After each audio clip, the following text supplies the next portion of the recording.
Hi, I'm Ashley, and this is Garden Buzz.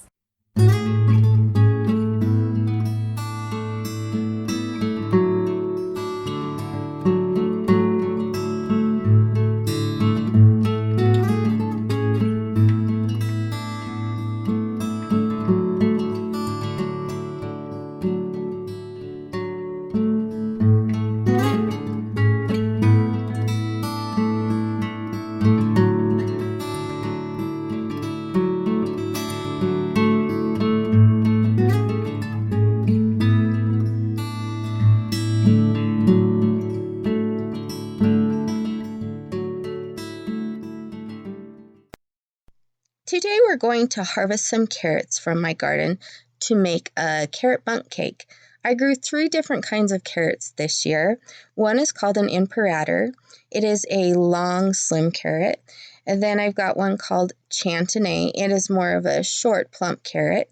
They both taste the same to me. I didn't really notice a taste difference, just more in their shape and their size. Also, I did plant some mixed color carrots, which I haven't used much this year, but I'm sure they'll make some great side dishes after I harvest them. A few of my carrots had some interesting shapes and things going on. I had one that looked like it had 3 legs and some that had some interesting curves in them. But all in all, I was very happy with my harvest this year.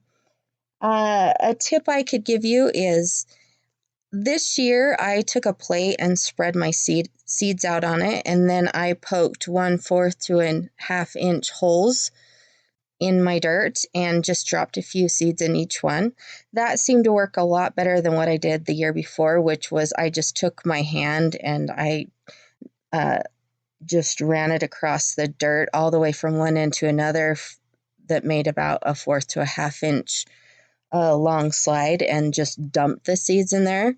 And then I had to thin it out, which took a lot of extra work, I felt like. So putting them on a plate, putting a few in a hole, in the long run, I felt like that saved me time.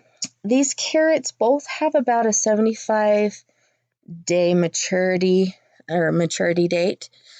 If you do them in the spring. In the fall, midsummer fall, they have a little bit longer of a maturity date. Also, they're kind of like potatoes, so you're going to want to turn the water off a couple days before you harvest them. Otherwise, you might pull the stems off and not the whole carrot out, and they're more difficult to get out. But let's get these put in the basket and inside washed off. Make sure we get all of the stems off and cut up, and we'll get started on our bundt cake here.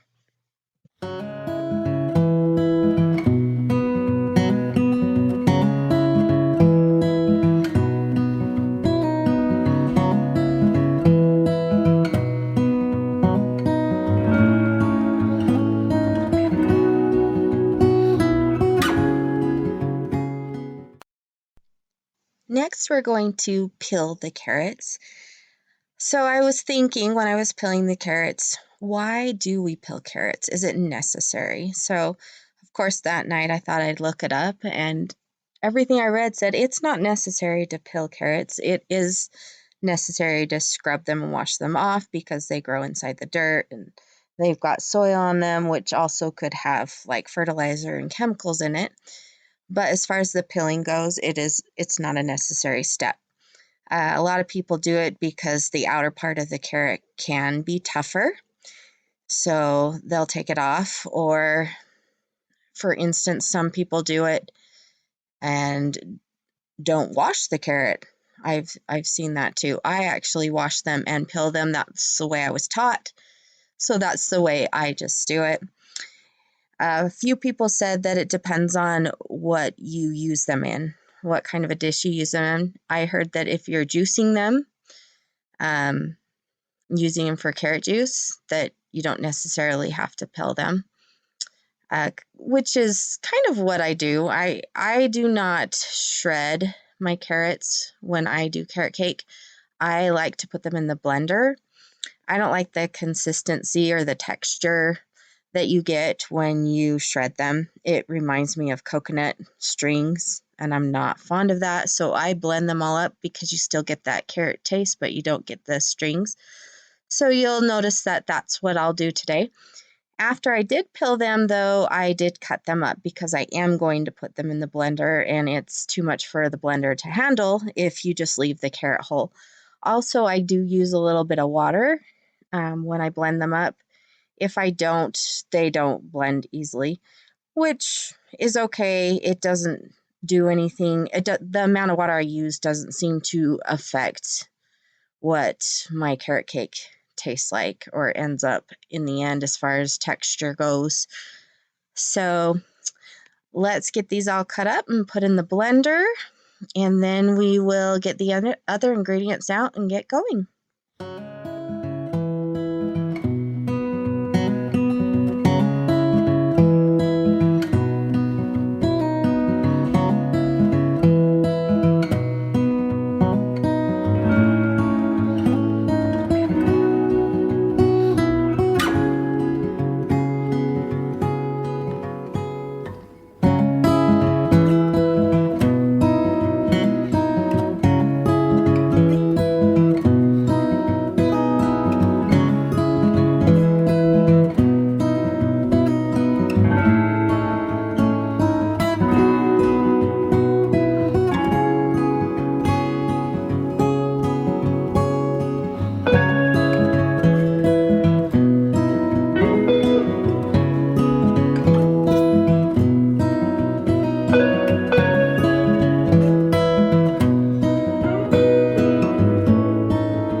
Let's look at all the ingredients you're going to need to make this carrot bundt cake.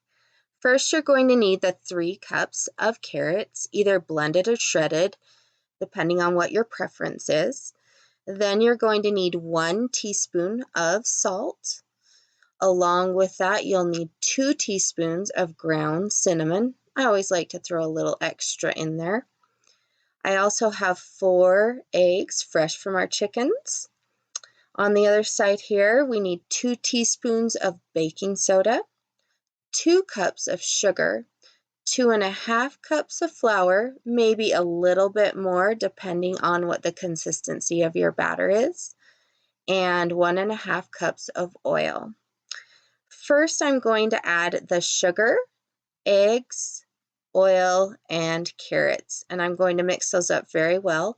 I'll stop a few times halfway through mixing it just to scrape the bottom off with a spatula. Sometimes it leaves lumps on the bottom of this bowl, and we don't want any lumps in our batter. I will link this recipe down below. That way you don't have to stop, rewind, find out what the ingredients were and how much you need. This recipe was a recipe that was given to me by my mother.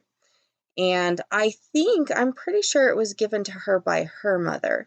It is a family favorite in our house. It is one of the moistest carrot cakes I have ever tried. I don't know if that comes from blending the carrots instead of shredding them, but between that and the cream cheese frosting that goes on top, it just is absolutely perfect, and it is definitely one I would try out.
Now it's time to add the dry ingredients. So we're going to add the flour, the soda, the salt, and the cinnamon to the mixture, and then we'll mix it up some more and stop it halfway through, make sure we get all the lumps off the bottom of the bowl, and then turn it back on for a little bit longer.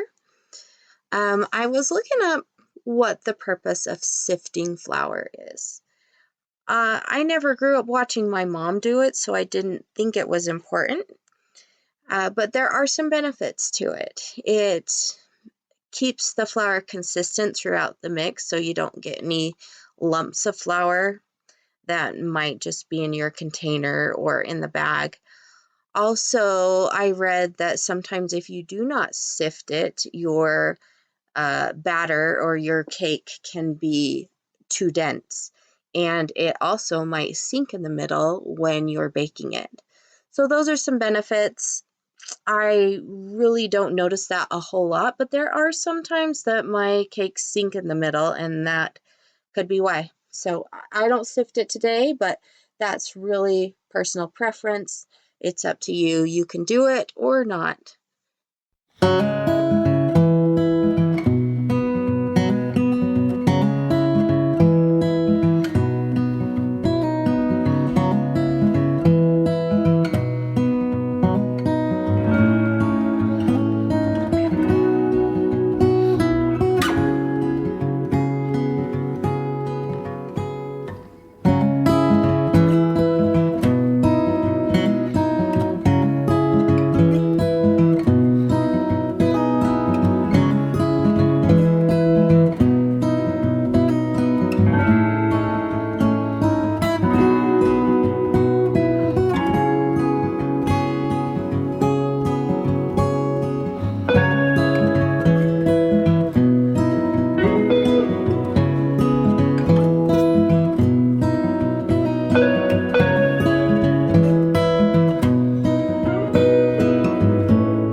Now that the batter is all mixed up, we can get our bundt pan ready to go so we can put it in the oven and start baking it.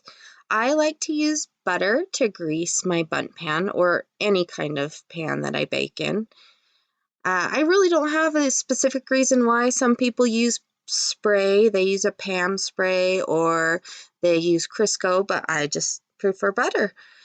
Anyways, make sure you get it in all the crevices and cracks in the pan. If you do not, it will stick and it makes it twice as hard to get out after you're done baking it.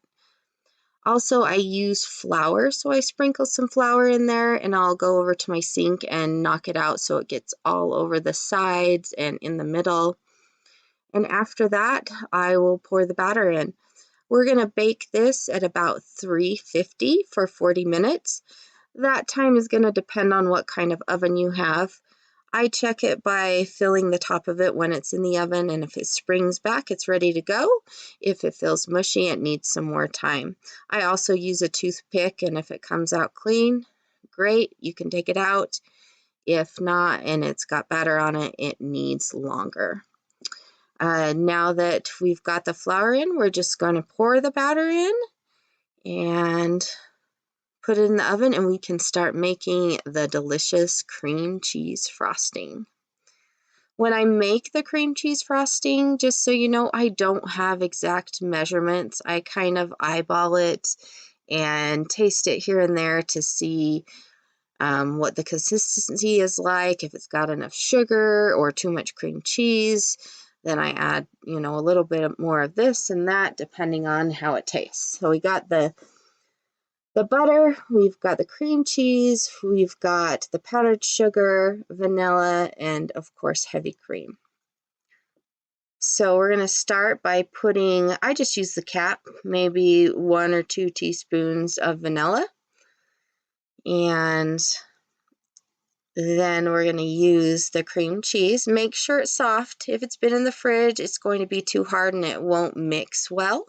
So you need to take it out maybe an hour or 2 before you're going to make it. Also, same with the butter. Take it out beforehand. Sometimes if you try to put it in the microwave and melt it a little, it gets a little too soft and then the consistency of the frosting won't be that great. But it's about a half a square of butter. And then you're going to mix that up really well. A lot of times I stop it halfway through and scrape it off the bottom in case any of it got stuck and clumpy, because we definitely don't want clumpy frosting.